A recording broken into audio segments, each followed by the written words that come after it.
America और Iran के बीच संभावित ग्राउंड वॉर को लेकर मिडल ईस्ट में तनाव अब बेहद खतरनाक लेवल पर पहुंच गया है, क्योंकि रिपोर्ट्स के मुताबिक सैकड़ों अमेरिकन ट्रूप्स गल्फ रीजन की तरफ बढ़ रहे हैं और मिलिट्री एक्सपर्ट्स चेतावनी दे रहे हैं कि अगर अमेरिका ने ईरान की ज़मीन पर दोबारा से हमला किया तो ये ऑपरेशन वाशिंगटन के लिए बहुत महंगा और लंबा साबित हो सकता है। ईरान कोई छोटा बैटलफील्ड नहीं है, बल्कि ये 14 लाख वर्ग किलोमीटर से ज़्यादा क्षेत्रफल वाला विशाल देश है, जिसके उत्तर में कैस्पियन सी है, दक्षिण में पर्शियन गल्फ है और सी ऑफ ओमान है, जबकि देश के अंदर ज़क्रोस और अल्बरोज जैसी लंबी पहाड़ी श्रृंखलाएं फैली हुई हैं। यही भूगोल ईरान को किसी भी फॉरेन इन्वेजन के खिलाफ बेहद मजबूत बनाता है। एक्सपर्ट्स का कहना है कि अगर दोबारा से ग्राउंड वॉर शुरू हुआ तो इसे कंट्रोल करना बहुत मुश्किल होगा, क्योंकि इतिहास बताता है कि ज़मीन पर उत्तरी सेना अक्सर सीमित ऑपरेशन से लंबी ऑक्यूपेशन और गोरिल्ला कन्फ्लिक्ट में फंस जाती है। संभावित सिनेरियोज में सबसे पहले अमेरिका ईरान आइसलैंड्स और स्ट्रेट ऑफ हार्मोज पर कंट्रोल करने की कोशिश कर सकता है, जो अभी तक नहीं हो पाया है, क्योंकि युद्ध से पहले इस रास्ते से रोज़ाना करीब 20 मिलियन बैरल्स ऑयल गुजरता था, जो दुनिया की खपत का लगभग 5वां हिस्सा है। लेकिन कन्फ्लिक्ट के बाद ईरान ने स्ट्रेट ऑफ हार्मोज को लगभग पूरी तरीके से बंद कर दिया और केवल फ्रेंडली कंट्रीज़ के कुछ टैंकर्स को पैसेज दिया जा रहा है। कुछ रिपोर्ट्स के मुताबिक ईरान ने सेफ पैसेज के लिए कुछ शिप से $2 मिलियन तक चार्ज भी किए हैं। इसी वजह से ग्लोबल ऑयल और गैस प्राइसेस में भारी उछाल आया है। अमेरिका ने ईरान के खार्ग आइसलैंड पर स्ट्राइक की है, जो ईरान का मुख्य ऑयल एक्सपोर्ट हब माना जाता है और करीब 90% ईरानियन ऑयल एक्सपोर्ट इसी से होते हैं। लेकिन एक्सपर्ट्स का ये भी कहना है कि खार्ग आइलैंड पर कब्जा करना आसान हो सकता है, मगर उसे होल्ड करना बेहद मुश्किल होगा, क्योंकि ईरान सीधे आइसलैंड पर लड़ने के बजाय अमेरिकन ट्रूप्स को वहीं फंसाकर मिसाइल्स और ड्रोन से निशाना बना सकता है। यही खतरा कशिम, हार्मोज और लाराक जैसे आइसलैंड पर भी लागू हुआ है। ईरान के दक्षिण वाटर्स में कुल 42 आइसलैंड हैं, जिनमें से 18 इनहैबिटेड हैं और 24 अनहैबिटेड हैं, और कशिम आइसलैंड स्ट्रेट ऑफ हार्मोज के साथ फैला हुआ है और बहरीन तथा सिंगापुर जैसे देशों से भी बड़ा है। वहीं ग्रेटर टॉम्ब, लेजर टॉम्ब और अबू मूसा जैसे आइसलैंड यूएई भी क्लेम करता है। इसलिए अगर अमेरिका इन्हें कैप्चर कर यूएई को सौंपने की कोशिश करता है तो यह डिकेड्स लॉन्ग रीजनल कन्फ्लिक्ट को जन्म दे सकता है। दूसरा सिनेरियो ईरान की सदर्न कोस्टलाइन पर एम्फीबियस अटैक का है। ये कोस्टलाइन अबेंडन से लेकर पाकिस्तान बॉर्डर के पास गल्फ और गवातार तक करीब 1800 किलोमीटर तक लंबी है और खुज़ेस्तान, बुशहर, हार्मोज़गान तथा सितान बलूचिस्तान प्रोविंस से होकर गुजरती है। अमेरिका के पास गल्फ में स्ट्रॉन्ग नेवी और मरीन्स हैं, जो ऐसे ऑपरेशंस के लिए ट्रेंड हैं। लेकिन अगर अमेरिका कोस्टलाइन पर उतरता है तो ट्रूप्स लगातार ईरानियन मिसाइल्स, ड्रोन्स और अंडरग्राउंड फैसिलिटीज से अटैक्स झेलेंगे और फिर अपनी सुरक्षा के लिए उन्हें और अंदर बढ़ना पड़ेगा, जिससे एस्केलेशन कंट्रोल से बाहर हो सकता है। सऊदी अरेबिया और यूएई यानी संयुक्त अरब अमीरात के बीच इस वक्त मिडल ईस्ट की सबसे बड़ी राजनीतिक और रणनीतिक लड़ाई चल रही है और एक्सपर्ट्स का मानना यह है कि आने वाले समय में यही टकराव पूरे खाड़ी क्षेत्र का भविष्य तय कर सकते हैं। दरअसल दोनों देशों के रिश्तों में तनाव कोई नई बात नहीं है, बल्कि इसकी जड़ें 1950 के दशक के पुराने बुरैमी डिस्प्यूट तक जाती है, जब सऊदी अरेबिया ने यूएई के संस्थापक शेख जायद बिन सुल्तान अल नहयान को एक तेल से भरपूर रेगिस्तानी इलाके पर कब्जा छोड़ने के बदले रिश्वत देने की कोशिश की थी। लेकिन शेख जायद ने यह प्रस्ताव ठुकरा दिया था, जिसके बाद सऊदी अरब ने उस इलाके पर हमला तक कर दिया था। अब कई दशक के बाद शेख जायद के बेटे यूएई प्रेसिडेंट मोहम्मद बिन जायद और सऊदी क्राउन प्रिंस मोहम्मद बिन सलमान के बीच नया टकराव खुलकर सामने आ रहा है। दोनों देश अब तेल राजनीति से लेकर यमन, सूडान, लीबिया और इजराइल ईरान कन्फ्लिक्ट तक लगभग हर मुद्दे पर अलग अलग खेमों में दिखाई दे रहे हैं। सबसे बड़ा झटका तब लगा जब यूएई ने सऊदी अरेबिया के नेतृत्व वाले तेल संगठन ओपेक से अलग होने का फैसला कर लिया। यूएई अब ज़्यादा तेल तेज़ी से बेचकर तुरंत मुनाफा कमाना चाहता है, जबकि सऊदी अरेबिया लंबे समय तक तेल की कीमतों को ऊंचा बनाए रखने के लिए प्रोडक्शन कंट्रोल करना चाहता है।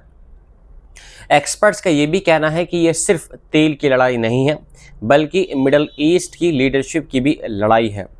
सऊदी अरेबिया खुद को गल्फ रीजन का प्राकृतिक नेता मानता है, क्योंकि उसके पास सबसे ज़्यादा तेल भंडार हैं और इस्लाम के दो सबसे पवित्र शहर मक्का और मदीना भी इसी के पास हैं। लेकिन यूएई अब खुद को एक ग्लोबल पावर और इंटरनेशनल ब्रांड के रूप में स्थापित करना चाहता है और वे सऊदी दबाव में नहीं रहना चाहता है। यही वजह है कि दोनों देशों के बीच यमन और सूडान जैसे देशों में प्रॉक्सी वार जैसी स्थिति बन चुकी है। सूडान में यूएई रैपिड सपोर्ट फोर्सेस को सपोर्ट करता है, जबकि सऊदी अरेबिया सरकारी सेना के साथ में खड़ा हुआ है। वहीं यमन में यूएई अलगाववादी सदन ट्रांजिशनल काउंसिल को सपोर्ट करता है, जबकि सऊदी अरेबिया यमन की यूनिटी बचाने की कोशिश कर रहा है। एक्सपर्ट्स का मानना यह है कि यूएई छोटे आकार की वजह से अपने इन्फ्लुएंस को बढ़ाने के लिए रेड सी और बाब अल मंदब जैसे स्ट्रेटेजिक इलाकों में अपने अलायंस बना रहा है, ताकि वे सऊदी अरेबिया और ईरान दोनों को चुनौती दे सके। इसी दौरान इजराइल और ईरान के युद्ध ने भी दोनों देशों के बीच फ़र्क को और गहरा कर दिया है। यूएई ओपनली इजराइल के साथ पार्टनरशिप मजबूत कर रहा है, जबकि सऊदी अरेबिया अब तुर्की, इजिप्ट और पाकिस्तान के साथ नया रीजनल ब्लॉक बनाने की कोशिश कर रहा है। इतना ही नहीं, इजराइल के मुद्दे पर भी दोनों देशों की सोच अलग हो चुकी है। यूएई ने 2020 में इजराइल के साथ संबंध स्थापित कर लिए थे, जबकि सऊदी अरेबिया अब भी फिलिस्तीनियन स्टेट की मांग पर अड़ा हुआ है। गजा युद्ध के बाद सऊदी जनता में इजराइल के खिलाफ गुस्सा बहुत ज़्यादा बढ़ गया है और यही वजह है कि क्राउन प्रिंस मोहम्मद बिन सलमान अब ज़्यादा सावधानी से कदम उठा रहे हैं। ईरान से इस वक्त कई बड़ी और बेहद संवेदनशील खबरें सामने आ रही हैं। जहां एक तरफ तेहरान ने CIA और मोसाद के लिए जासूसी करने के आरोप में एक युवक को फांसी दे दी है, वहीं दूसरी तरफ फीफा वर्ल्ड कप 2026 को लेकर ईरान और अमेरिका के बीच नया विवाद खड़ा हो गया है। जबकि मिडल ईस्ट युद्ध के बढ़ते तनाव के कारण वैश्विक तेल बाजार में भी बड़ा उछाल देखने को मिल रहा है। ईरानी मीडिया रिपोर्ट्स के मुताबिक ईरान ने इरफान शेखुरजादा नाम के युवक को फांसी दे दी है, जिस पर आरोप था कि वह अमेरिका की CIA और इजराइल की मोसाद इंटेलिजेंस एजेंसी के लिए जासूसी कर रहा था। ईरानी जुडिशरी के अनुसार इरफान सैटेलाइट और साइंटिफिक एक्टिविटीज़ से जुड़ी एक ऑर्गेनाइजेशन में काम करता था और उसने क्लासिफाइड साइंटिफिक इंफॉर्मेशन विदेशी एजेंसीज को भी दी थी। हालांकि ह्यूमन राइट्स ग्रुप्स का दावा यह है कि 29 वर्षीय एरोस्पेस इंजीनियरिंग ग्रेजुएट को 2025 में गिरफ्तार किया गया था और उससे जबरन कन्फेशन लिया गया कि ईरान पिछले कुछ वर्षों में इजराइल से जुड़े जासूसी मामलों में कई एग्जीक्यूशंस कर चुका है और तेहरान, तेल अवीव टेंशंस लगातार बढ़ते जा रहे हैं।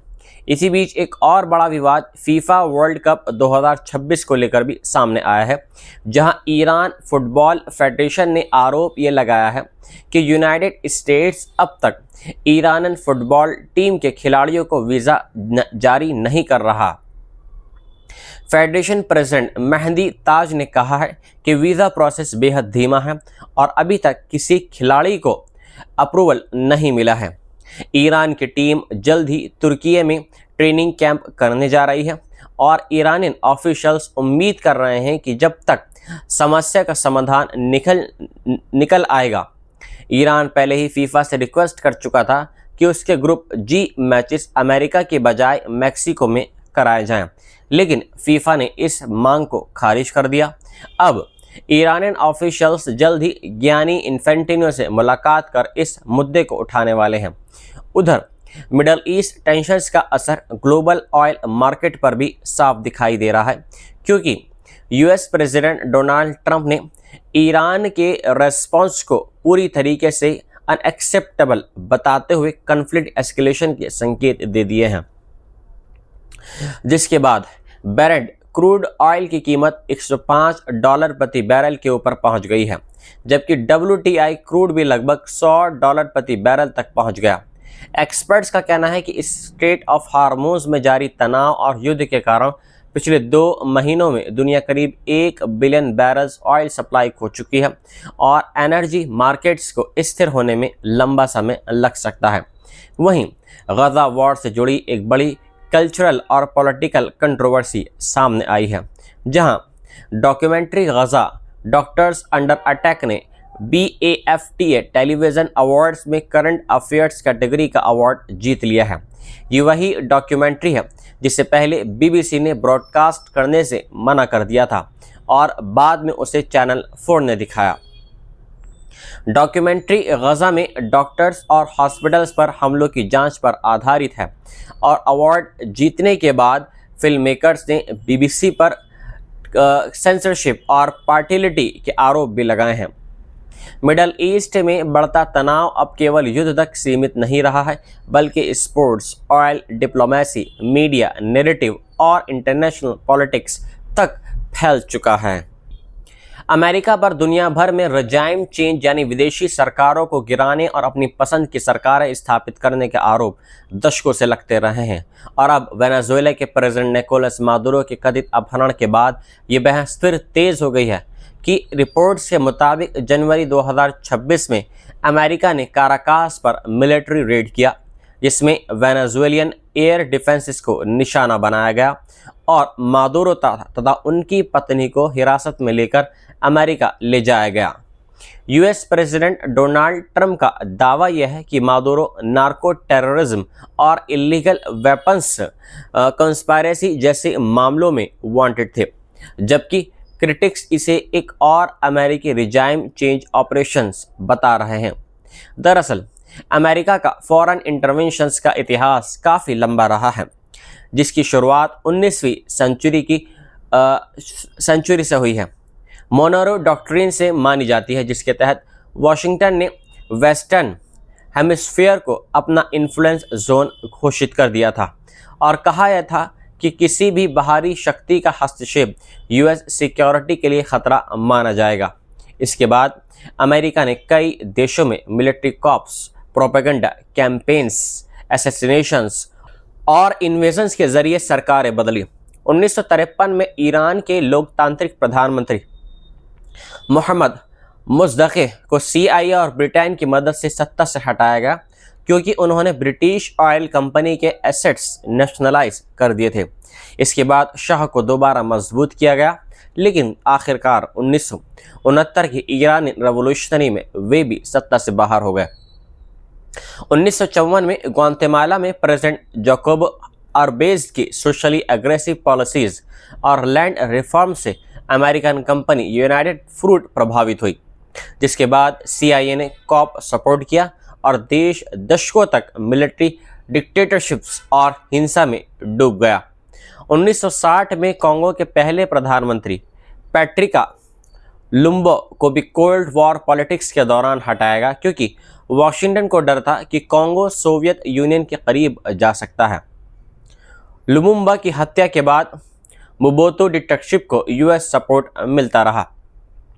वहीं वियतनाम में अमेरिका ने साउथ वियतनामीज लीडर निंगो दिम के साथ कॉप सपोर्ट किया, लेकिन बाद में पूरा वियतनाम वॉर अमेरिका के लिए बड़ी हार साबित हुआ, जिसमें लाखों लोग मारे गए। ब्राज़ील, इंडोनेशिया और चिली में भी अमेरिका ने एंटी कम्युनिस्ट कॉप्स को सपोर्ट किया।